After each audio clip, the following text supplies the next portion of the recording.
15 minute छोड़ दो बोलने वाले पर केस हो सकता है, तो फिर ऐसी गंदी बातें करने वाले कैसे आजाद घूम सकते हैं? एक तरफ अकेले निहत्थे मुसलमान को दरिंदों का एक जमघट्टा हमला करके कत्ल कर देता है, मॉब लिंचिंग के केसेस बन नहीं पाते हैं, मासूम बच्चियों का एक एक हफ्ता रेप करके उसकी लाश नाली में फेंक दी जाती है, ऐसे दरिंदे भी आजाद घूम सकते हैं?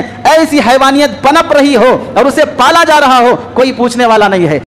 और क्या मुसलमानों को इतना दिमाग में नहीं आता कि एक तरफ ज्ञानवापी मस्जिद है, बाबरी मस्जिद के बाद जो नशाने पे है, दूसरी बार उसके बाद मथुरा की ईदगाह की मस्जिद है, उसके बाद श्रीरंगापट्टनम की मस्जिद है, उसके बाद दिल्ली की जामे मस्जिद है, उसके बाद चार मीनार है, उसके बाद कुतुब मीनार है, उसके बाद ताजमहल है, अब तो चार मीनार छोटा पड़ गया, अब उसके बाजू की मंदिर बड़ी होती जा रही है। इन सब पस मंजर में जहाँ पर तारीखी मसाजिद और तारीखी तामी इमारतों को मिसमार करके उन्हें बदलने की कोशिश की जा रही है, उसी के मरहले में जब ये इशू चल रहा है, उसके फौरी बाद कोई दरिंदा सिफत औरत उठकर नबी की शान में गुस्ताखी करती हो तो तुम सबको किधर फेरना चाह रहे हैं?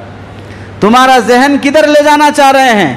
मस्जिद के मामले से ठंडे पड़ जाओ, अब इस मामले में लगे रहो, अब इसमें उछलेंगे, कूदेंगे, नाचेंगे, शोर करेंगे, उधर फैसले होते जाएंगे, इधर ये मामला ठंडा पड़। कौन सा साल आज़ादी के बाद से लेकर अब तक ऐसा गया है जिस साल किसी ना किसी बदतमीज ने, हैवान और दरिंदे ने नबी की शान में गुस्ताखी ना किया हो?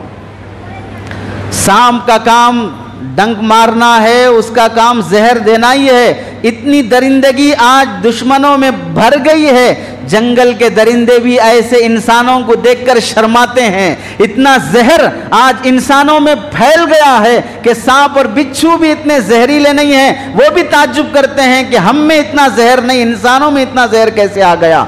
अगर किसी पत्थर से और पहाड़ की चट्टान से जाकर ये कहोगे चलो इंसान बनते हैं, तो वो चट्टान भी ये कहेगी अभी मैं इतना सख्त नहीं हुआ कि इंसान बन सकूं, अभी मैं इतना सख्त नहीं हुआ कि इंसान बन सकूं। इंसानों जैसी दरिंदगी और हैवानियत हैवानों में भी नहीं पाई जा रही है। ना किसी के भूखे मरने का, ना किसी की जॉब जाने का, ना किसी का घर उजड़ने का, ना किसी के मजहब पर आंच आने का कोई एहसास नहीं है। मस्त नींद में सोते रहेंगे। मुल्क में क्या चल रहा है, क्या फसादात हो रहे हैं, क्या जलाया जा रहा है, क्या बेचा जा रहा है, क्या खरीदा जा रहा है, किसी से कोई परवाह नहीं है। हम अपना गाउ मूत्र बड़े मजे से पीते रहेंगे, अपना गोबर बड़ी लज्जत से खाते रहेंगे और अपने मजहब की पूजा और प्रचार करने में इसी को बुनियाद बनाएंगे। हमने कभी किसी के मजहब को छेड़ा? मुसलमानों की इजाजत है कि तुम हिंदुओं के मजहब को छेड़ो? ना कभी छेड़ने की इजाजत है, ना किसी को छेड़ने का हक हासिल है। मजहब चाहे सही हो, गलत हो, आसमानी हो, जमीनी हो, लेकिन जब कोई मजहब बन गया, उसके मानने वाले बन गए, उसकी बातें सही हैं, गलत हैं, लेकिन मुसलमानों को हुक्म नहीं है ला तसुब्बुल्लज़ीना यदऊना मिन दूनिल्लाहि फयसुब्बुल्लाह अदवन बिगैर इल्म। मुसलमानों को इजाजत नहीं है कि किसी भी मजहब के बारे में बदतमीजी की बातें ना करो। वो फिर बदतमीजी पर आएंगे और तुम्हारे अल्लाह और उसके रसूल को बुरा भला कहना शुरू करेंगे। जब हर मजहब वाले को अपने मजहब पर चलने की इजाजत है, तो फिर ऐसी बातें करने का हक कहां से हासिल है?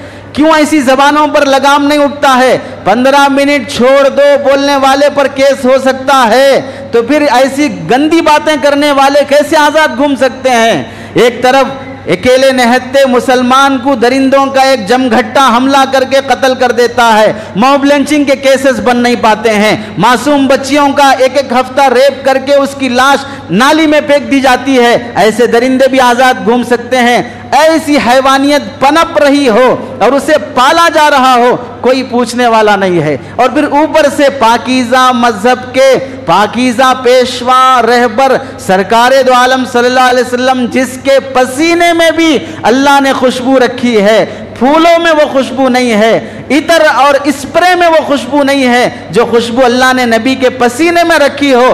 दुनिया भर के इलाज और दवाइयों में वो शिफा नहीं है जो नबी के लुआब मुबारक में अल्लाह ने वो शिफा रखी है।